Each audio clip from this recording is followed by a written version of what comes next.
Hi, this is Brendan Davis from Bedrock Games and the Bedrock blog, and I'm here with Kenny, Dion, and Adam. And today we're going to be talking about the 36th Chamber of Shaolin. This is a Lau Kar-Leung movie starring Gordon Liu, where Gordon Liu plays a man named Sante who begins as a student, becomes a rebel, and then as he's sort of forced into hiding, he joins Shaolin with the ultimate aim of learning the martial arts and bringing it to the people to help them fight the Manchus. And most of the movie is centered around all the stuff that happens in Shaolin. I don't know. That's the sort of the really thin sketch of the plot. I'm curious. I mean, I know Dion, you've seen this before, and I'm sure we've had conversations about it. But what did everybody else think of this movie? I really enjoyed it. I'm a sucker for these kind of like training sequences and things, and yeah, where they come up with, I guess, interesting ways to, um, sort of get into good habits. I guess is how I would describe like the little things with like sharp points underneath the arms, trying to keep the arms straight, and like posturing and all that sort of stuff. I really like that kind of sort of technical training. That shows up in movies like this. And that was the majority of the movie. I mean, the plot itself, I would say, was fairly forgettable for me. Like it wasn't, The plot is like it's like bookends, right? The plot is sort of like yeah. at the beginning and the end, but then all the stuff in the middle, you kind of lose sight of the plot line. It feels. Yeah, and for me, this movie was a good showcase of Gordon Liu's, capabilities as both an actor and a martial artist, and I thoroughly enjoyed that. And I like him a lot. Yeah, I'm pretty much on the same page. I mean, this is a movie where if you want a movie that's like just take the training montage and makes it most of the movie, that's exactly what this movie is. And and as far as the main plot, there's theoretically not involving the training. I mean, I was really interested in the plot during the initial part of the movie, but during the whole training part, by the time we got back to it again, I kind of lost interest. But it's not really a problem for the movie because it's not really what the movie's about anyway.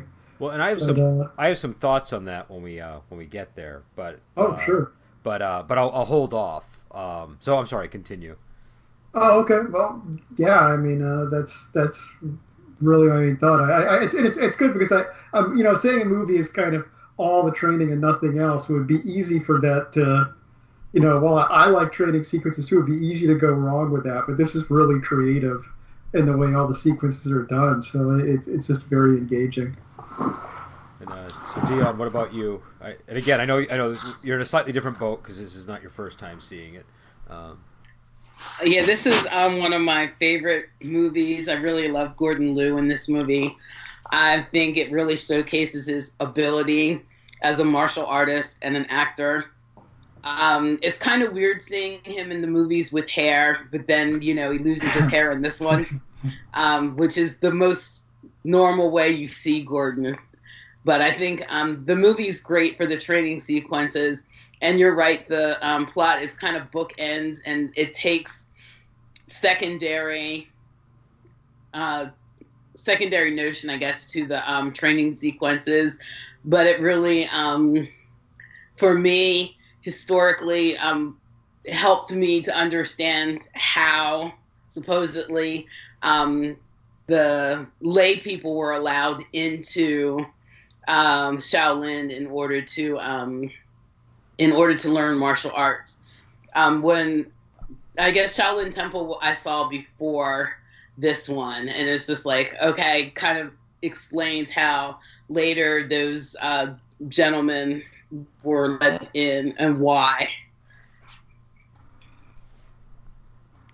And yeah, just to get to the whole part about the bookend thing that I wanted to mention was the more I watch the movie, the more those sort of plots at the beginning and the end of the film really come together because of all the training sequences. Like when he actually emerges as like a full-fledged monk traveling the world at the end, it's a massive transformation of the character, and I find that I don't know, I just find that I noticed that part of the film more with more viewings, and I get more interested in sort of the non-Shaolin related plot elements, even though they are just kind of on the edges. But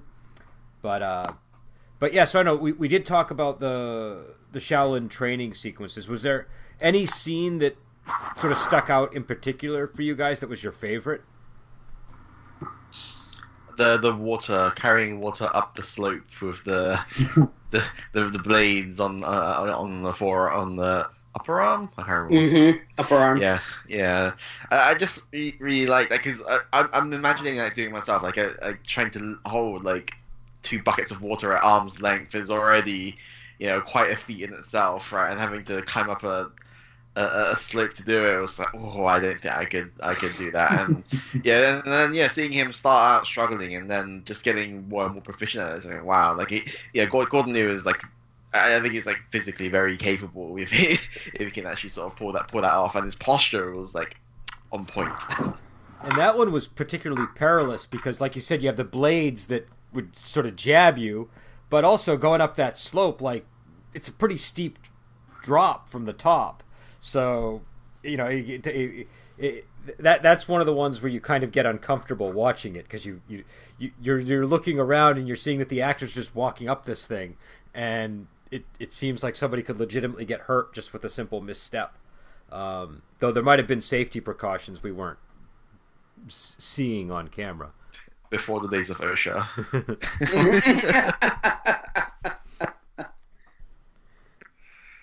So, anybody else? Are we talking just about the training scenes or just scenes in general? Trainings, like out of the training scenes, were there any that popped out as your favorite?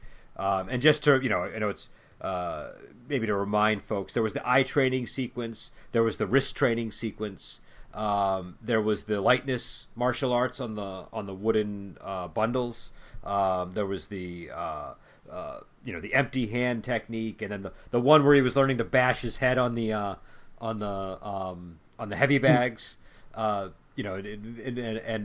so on. So yeah, I don't know if you didn't have a favorite though, it's no big deal. I like the lightness training sequences. I couldn't imagine doing any of that. I'm such a klutz anyway. I just would have been in the water all day, and just to be able to figure out the balance that you need. I'm uncoordinated, really uncoordinated. I probably would have died in that part just from hitting my head and falling off of something. But like the monk showed them with the bowl and how he skipped it across the water to end up on the other side completely unbroken. That was amazing. That was the scene that I thought would be the most interesting to try to do, to see if it's actually possible to sort of hop onto that thing and go to the other side. I was really curious, and like is this even feasible or not? I don't know, but I would really like to just keep trying it. And then once you got past the first part, that was the bundles, then you get into the next part, and it's single sticks that are by themselves, which is even more impossible. Well, and it's also it's on your way to the dining hall, so like you have to do that in order to eat. Like I remember I went to camp once and we had to learn to memorize Bible verses in order to eat dinner, and that's like the closest that I can get to sort of from personal experience. But that just seems like a really it would be horrible to go and you're not eating because you can't you haven't mastered the lightness kung fu. Yeah, some of us would starve, me being one. Well, no, you're still allowed to eat. You just have to wait till your clothes dry off afterwards. But did you notice he fell in the water? They make him dry his clothes off. Then he goes in and there's no food left. And then the abbot gives him a bowl, okay. But he has to eat it on the log, so he never actually gets any of the food. Okay, fair enough. Hypothetically, you'd be able to eat, but yeah, not really. See, I was thinking that after the sticks got split into the individual sticks in the water, and everybody was falling in, I was thinking, well, it's not so bad. Everybody's suffering together, right? Because they can't get to dinner on time.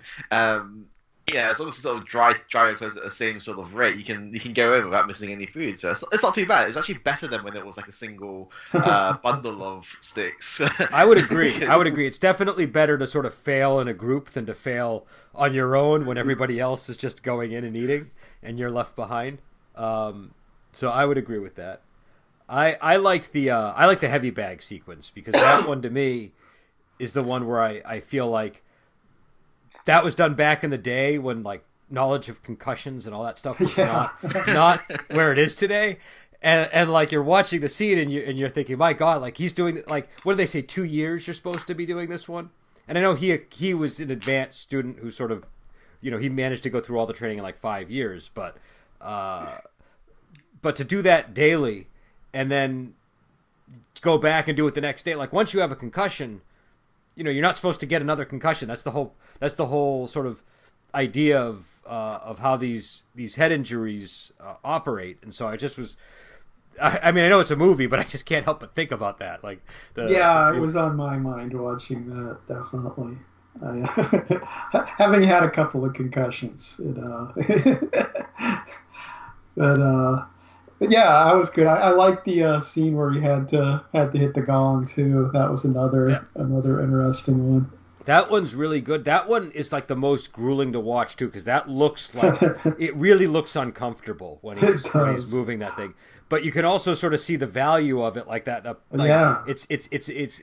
I think all the training sequence in this, they really feel like you could sort of see how they're paying dividends, and yes, and how it's just sort of this repetition of this somewhat mundane task that just transforms your body over time. And I like how that scene comes back later in the movie. You know what I mean? Like you see him not only like, I feel like a lot of these are interconnected. Like there's that scene, and then when he's doing the staff stuff, you feel like that's paying off. But then when he has the fight later on and he's whacking the guy with the staff, it clearly is like a callback to this scene. So, and that happens a lot throughout the movie. Like this is like, I feel like most of the training sequences kind of pay off at some point in that end. They do, and you can. Well, for me, it was very distinct. I could point out when he was having his fights in the outside world, which one went with which chamber. Yeah, so, I would agree. Yeah. I would agree with that because you see it like you sort of see a moment. You're like, oh, that's like this scene when he was doing it with the thing, and like, oh, when he's fighting Lollier and Lollier's got the two swords. It's like when he was fighting the guy that didn't want him to advance, and he had to make the 3-section staff to defeat him. I did want to specifically ask about that too. They sort of squeeze it into the plot, but like basically he invents the 3-section staff in this movie, right? That's the and he does so because that guy who's using like butterfly swords or something won't let him advance, and he has to keep fighting him over and over again until he gets it. So I didn't know how you guys felt about, number one, that character that sort of is kind of blocking him, but sort of for his own good to make him better in the end. And also just the series of fights that he has with that teacher. I liked. Oh, go ahead, Kenny. No, just a comment about the 3-section staff. It's like, was it actually invented? Like, I don't think. I think it's like the traditional. It was 18 weapons of China, isn't it? Does that include the 3-section staff? I don't actually know. Like, that's like a question I didn't actually follow up on. I wasn't really sure if there was any basis in the fact that a monk, a secular from the secular realm, invented a 3-section staff while training at Shaolin, kind of thing. So, I'm no 3-section staff historian. But I just looked it up. PhD in I just looked up, and again, this is just at a glance, but the information I'm seeing says something about it in the Song Dynasty, so it's quite earlier than this would be, and no mention of Shaolin that I can see.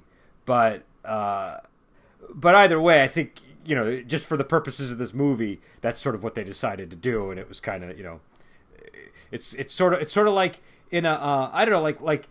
You see this in historical comedies all the time, where somebody invents something, and it all arises out of some sort of silly situation or something, some sort of random effort the character like in a Blackadder show or something, makes to solve a minor problem, and then they've invented something. It sort of reminded me of that kind of a thing.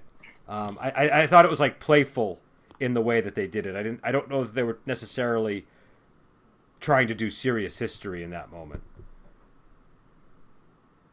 Yeah, but talking about that guy too, the teacher that he was fighting, I liked the way they went with it. That he was just genuine in what he was trying to do. It would have been really easy for the movie to go in a way of him being resentful or trying to block him or do something dirty. But I think it was a better choice just to, he was just genuinely making sure this guy was good enough. Well, it's one of the few Shaolin movies that I can think of off the top of my head where you don't have like any evil Shaolin masters hidden in the organization. Exactly. Which was just surprising. It's a lack of a twist that's a twist. So. I thought. Oh, go ahead, Dion. I'm sorry. I was going to say when I first saw it, because after I'd seen that after Shaolin Temple, I was figuring that he was the spy that was inside. I mean, you could easily go down that route. Yeah. No, that's what I was expecting. So it was just a pleasant surprise. Like, oh, he's just a good guy who wants his student to be good. Okay. Yeah, and it is totally a legitimate concern. Like they're kind of advancing him rather rapidly, and you have this great student with all this potential. You might as well really force him to earn what he's getting so that he can develop his skills more. So I thought that it made total sense as well.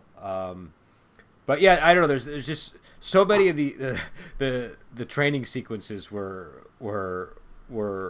just crazy. Like the one, even the one with the lamps and the eyes, and he's got like those two giant incense sticks next to him. I was going to comment that of all the training, so there's the head and the sandbags training, which was kind of and but the second lowest on my list of these possible training methods was the eye one. Like I'm not sure that doing that training would have any benefit to your eyes whatsoever.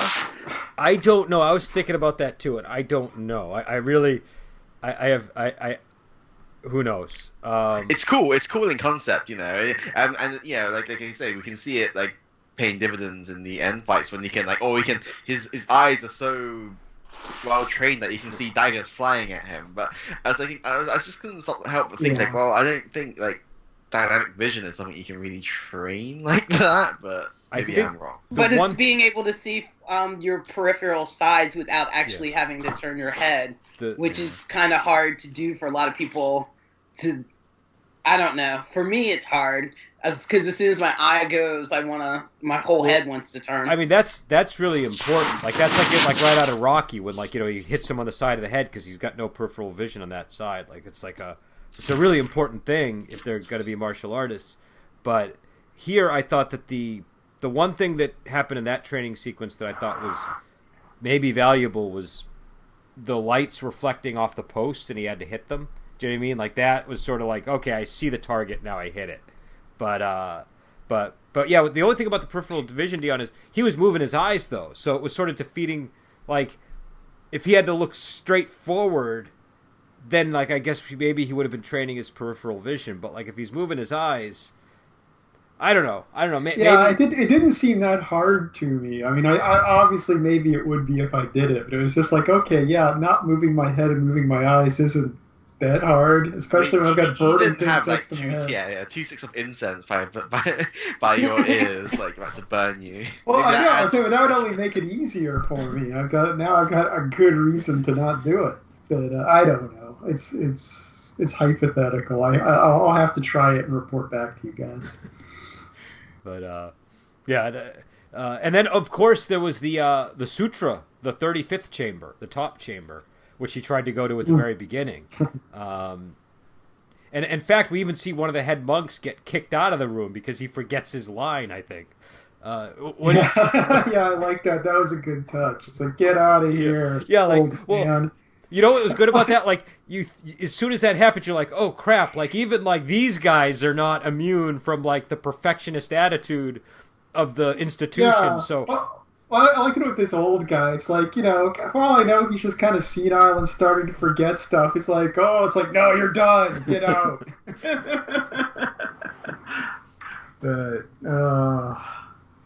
But I did like that scene. I thought it was really cool, especially when he just kind of palms him from a distance and he gets sent back. Yeah. He has no idea what happened.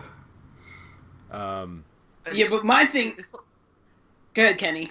I was saying, like, it's not just my memory, right? They didn't actually revisit the 35th chamber at all, did they? No. It's one of the cool things about the movie. He never actually goes back and enters into that chamber at all. He just decides to make his own chamber, and because there's 35, it ends up being the 36th, I guess. But they told him he wasn't worthy enough to go back into the 35th chamber. Yeah. So. Okay. And we never really see him like learning sutras or anything that it seemed you were supposed to do in order to master that chamber. Because I thought it was going to play back to, like, I thought they would play back to his days as a student. When he was like studying, I don't know, reading or writing under the rebel in the beginning of the movie. So I thought it was going to play back to that and how his like experience in learning, memorizing, rote memorization was already his sort of forte kind of thing.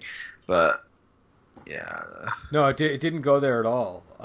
But again, I kind of like that he doesn't go back in that chamber because he doesn't. It's like he's not. That's not the path he's on. He's on like a more secular oriented path. So it kind of makes sense that he's, that he just ends up having these secular students in his chamber. But what did you guys think of how that connects with the title of the movie? Well, I was going to insist on that last point, too. I mean, it kind of makes sense because what he's looking for is techniques that he can teach to the common people. So there isn't, learning how to palm people from, 15 feet away. It's like, I don't need to know that for for what I want to do with this stuff. So it does make a lot of sense. But you kind of buy into the fact that he's on the true path. Excuse me. That's okay. The true path of a monk. To me, his demeanor and everything had calmed down. So you, even though when he decides he wants to make this 36 chamber at the end, I think it's out of pure. Oh, his intentions are good. Right. Yeah. And I think he was on the path to be a true monk. It's just that he, like Brendan said, his kinds of veers off to the right into being in charge of the secular students. But I think he kind of mastered the 35th chamber. And it's actually interesting too, because we were talking about how the movie's bookended, and I'm looking at the beginning now, and in the beginning of he doesn't even get to Shaolin for like a good 25 minutes in the film, which is interesting because when you think of it in hindsight, it feels like the beginning is only like 10 minutes or so, doesn't it? Yeah. It went by pretty fast. Yeah, but at the beginning of the movie, though, I was pretty involved in the initial plot. Like I said, I kind of drifted away from it during all the training stuff, but I was initially pretty caught up in what was going on at that point. I liked the guy who committed suicide so he didn't get tortured. I like that. Whenever they take the sword like that and stab themselves with the blade, I don't know. That's not stabbing. It's some other kind of motion, but that just seems like a really terrible way to have to kill yourself. It also seems unlikely to work the way it works in the movies, but I always like those scenes. Well, I think it would work a lot slower. It seems like a very, stabbing yourself in the gut seems a very slow way to kill yourself. But I wouldn't do it as a way to avoid torture. That's for sure. But the opening part was very engaging. The whole movie about these underground sects kind of, and resistance and stuff. It's like I thought, I genuinely thought, oh, that's what this movie's going to mostly be about. Now, I would have been fine with that. And what did people think of Lolier as the villain here? I think he's a great villain. I just don't think we saw enough of him in his villainous role to get the full flavor of him. But on the other hand, having Lolier as the villain was good because he's the one. He just walks in. You're like, yeah, it's the villain. It's like Yeah. we don't need much time. It's like considering the screen time. If you had someone that wasn't Lole, they just may not have registered at all. Whereas he just knows how to do that without any effort. If you're gonna have like canned villainy, it might as well be Lole. Yeah, it's the finest villainy you can buy in a can, definitely. Yeah, because he really doesn't have a lot of screen time to work the character. It's not, No. So yeah, it's not like Clan of the White Lotus or something where he's this enormous villainous character that looms over the movie. This is, he sort of appears at the beginning and then he returns again at the end and becomes. I was like, oh yeah, I forgot Lole was in this movie. Yeah. Oh yeah, there was plot. What did you think of the whole thing with the rice flour as the big aha tactic? That was weird. Yeah. I didn't get that at all. I thought they were did do a not flower get explosion. Like I was like, oh, they're gonna somehow invent flower explosions now. And it's just like, or dust explosions. I think, what they call it? Like, I can't remember when you have like dust and you burn it, it just all explodes, right? I thought they were trying to do some weird plot with that, but no, they were just using it as flour on people. Well, like, yeah, I guess they were blinding them or something. Was that the tech? I was unclear on what the function of it was. Oh. Sounds like it would be a really good Smoke trick if your screen, enemies right? were invisible, but I don't know. But yeah, it was an unusual maneuver. Though I did like how he went out into the world and he got his 3 disciples, and then he contends with the bad guy and kills him, and then he The fight with his disciple, where his one disciple just I quit, I'm done, and he starts the fight again. That was a really entertaining sequence. And so, what did we think of the fight scenes in this movie? I mean, again, it's not. A lot of it is more training than fighting, but there are fight scenes in it. I like the fight scene with the senior monk that using the 2 swords, and how and how he was able to convey that he was going easy on him without pulling his punches so much. The way he touches him with the flat of the blade to show oh, I've hit you here, you would have died. But it didn't feel like he was sort of I don't know how to describe it. The choreography feels like it was done very crisply and in a way that showed that he's very in control of his techniques. And I really just in that part really stood out to me in that fight. Yeah, I also like the way they interspersed the fights he was having with the teacher, with him off practicing by himself and trying different techniques. Then we'd see how it would play out. There was a really good back and forth through that whole sequence, I thought.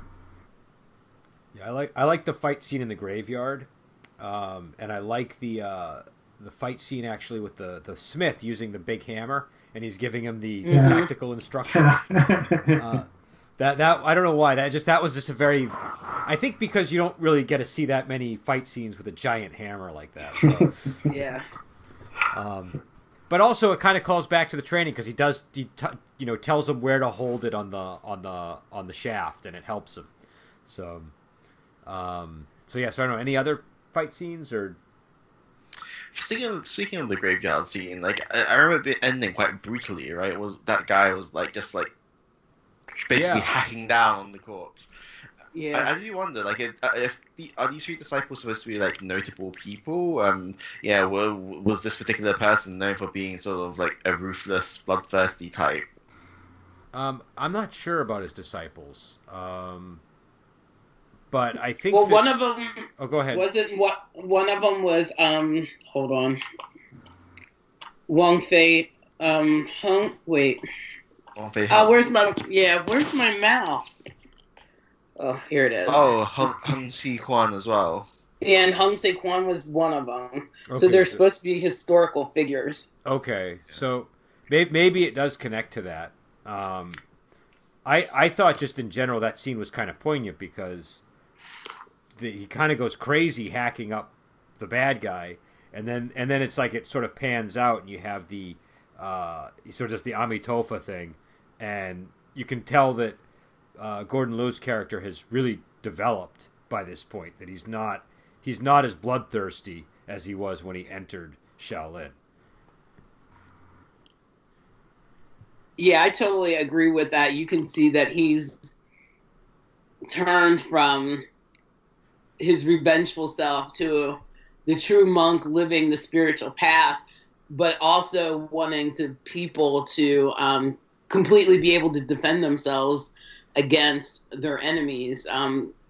That's why he wanted to bring it out into the world. And I think that he thought that if he got those three in, that they would take it out to the other people, but maybe it would also calm them down too. And so let's see here. So, any other thoughts before we move into recommendations for the movie?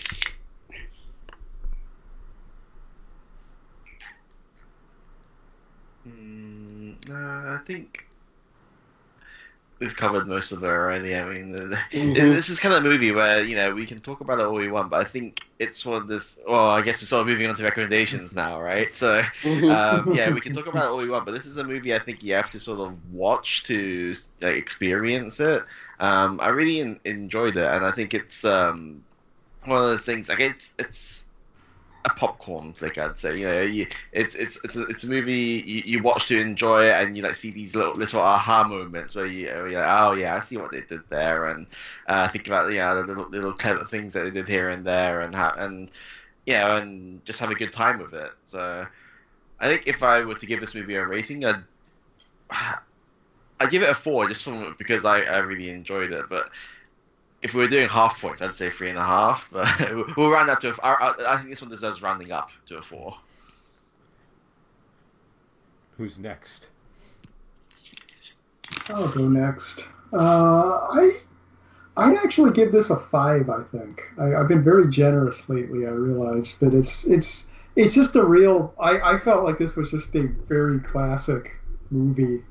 I don't know. I mean, this just felt like a movie that if you're going to be watching this genre, it felt like, yeah, this is one I feel like you really should see. So for that reason, I'm making it to a 5 on recommendation, because it feels essential to me out of a lot of the movies we've seen. I'm giving it a 4, and I'm rounding it down from a 4.5. I think it's essential also. And I really do like this movie. I like the fight scenes. The training is awesome. I like how they did the story, but I don't know. I still think Lau Kar-Leung should have had a little bigger role, and his scary villain could have been in it a little bit more. So that's why I made it a 4. But it's essential. If you're going to be a martial arts movie fan, you need to watch it. Mm-hmm. I'm going to give it a 1. No, I'm just kidding. I'd have death threats by tomorrow, I'm sure. I'm also going to give it a 4, and it's a difficult one to rate, I think, because on some days I could be like, I'm going to give this like a 3.5 or some days I'm going to give it a 4.5, but it's sort of like, I think Adam hit on it. It's an essential martial arts movie. Yeah, that's the main because I definitely see the flaws. Like I said, the beginning and the end aren't as powerful as they could be, but it's so essential that bumps it to it. If it's a movie, I feel like everyone must see that. If you're into this genre, I'm going to give it a 5. Yeah, so I agree. It's a totally essential movie. I also find, even though it's one of these movies, I think there are people who really like Shaolin and get really into Shaolin, and this is a movie that really they want to see all the time. I don't have that feeling with a lot of the Shaolin movies. Just not my thing. I like them, but I just don't get into them the way some people do. But with this film, I find I don't like constantly want to see it all the time. Like I'm not like, oh, I got to see the 36 Chamber again. But when I do, which because I did it again on the Wuxia Workshop thing not too long ago, and now I'm doing it again here just a few weeks later, I find that it's impossible not to enjoy yourself when you're watching the movie. Do you know what I mean? It's like we do this all the time, and sometimes I'll watch a movie and I'll be like, well, I got to get through the movie to do the podcast. Mm-hmm. And this is one I was really feeling just groggy as hell today. I slept for 10 hours for whatever reason last night. Not in top watching movie mood at all. And as soon as I turned it on, I was delighted, and I was like, okay, I feel like a kid again watching a movie. So it's got that. It taps into that sort of thing in your brain where like you remember being a kid watching movies and why you went to the movies, and it kind of has that effect. So even though, you know, and again, it feels like a classic when you're watching it too. It's just got like all of the, like Lau Kar-Leung is really good at making these kind of classic golden age of Hollywood type films, and this sort of feels like that to me. It's got that, like something between the music and the sentiment between the characters and the way that the pacing of it works. It just, it's just a really pleasant movie to watch. So I would give it a 4, and I would say, like Adam said, it's essential. You have to watch it. You can't not watch this movie. If you want to watch martial arts movies, this is one you eventually have to get to. And I will say, I've noticed, I don't know if anybody else has noticed this. I've noticed for whatever reason, and I've got it on DVD, I've got it on Blu-ray. To this version we watched was on Prime. Every version of it I've ever seen has audio issues for some reason. I don't know why that is. They're not super apparent, but there's like subtle audio issues that go on with this movie, I find. I don't know, did anybody else notice that, or am I just incredibly picky? You're just very picky. Yeah. Well, I noticed at one point when Sante was talking to a monk, like the monk's mouth wasn't moving. Nobody's mouth was moving, but there was talking. Okay. Just for a short couple of seconds, but it was like, but that was the only thing I noticed. On my Blu-ray, the Mandarin and the Cantonese tracks are like it sounds like one of the speakers is like muted. Do you know what I mean? Like not totally, but like there's a muffling that goes on with some of the voices. And on this one, I had to keep turning the thing way up. It was just really difficult to hear. So I don't know. Maybe I'm just seeing things that aren't there. But either way, I would recommend the movie highly to people. And I think that I think that, you know, it's just one of these movies where there's a reason why everybody knows this name. And so yeah. So I don't know, what are we doing next week? Are we doing Shaolin Avengers next week? Yes, that's what's on the calendar next week. All right. So we'll be doing Shaolin Avengers, and then after that, I guess we'll be getting out of Shaolin and going into other things, which we'll talk about after the podcast. And also looming on the horizon, we will be doing a moment of romance, which I'm looking forward to. So I'm going to get to subject everybody to the sentimentality of a moment of romance, and you know, I don't know how this is going to land with people, because it's not I don't think we've ever done a film like this one. The closest is when me and Dion did like Police Story, or there's been a few times where we've touched on modern era movies, but this is so out of our ballpark because it's not even really a martial arts movie, even though it does have some martial arts in it. It's kind of incidental, as a product of sort of the gang warfare that's going on.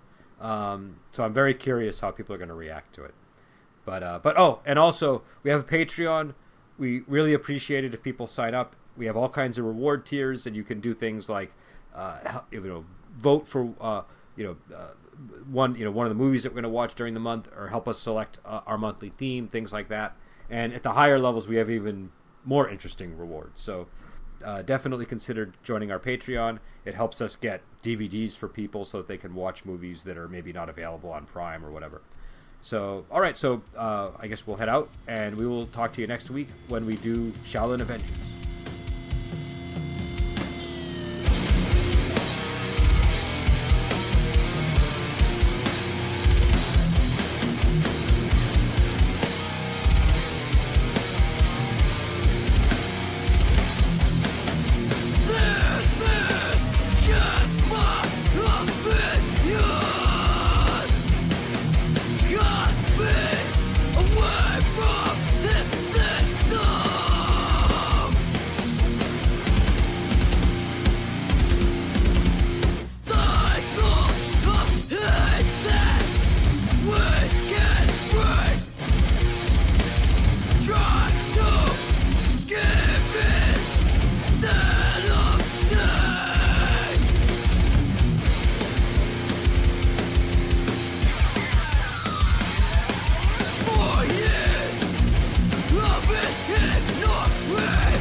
on your face.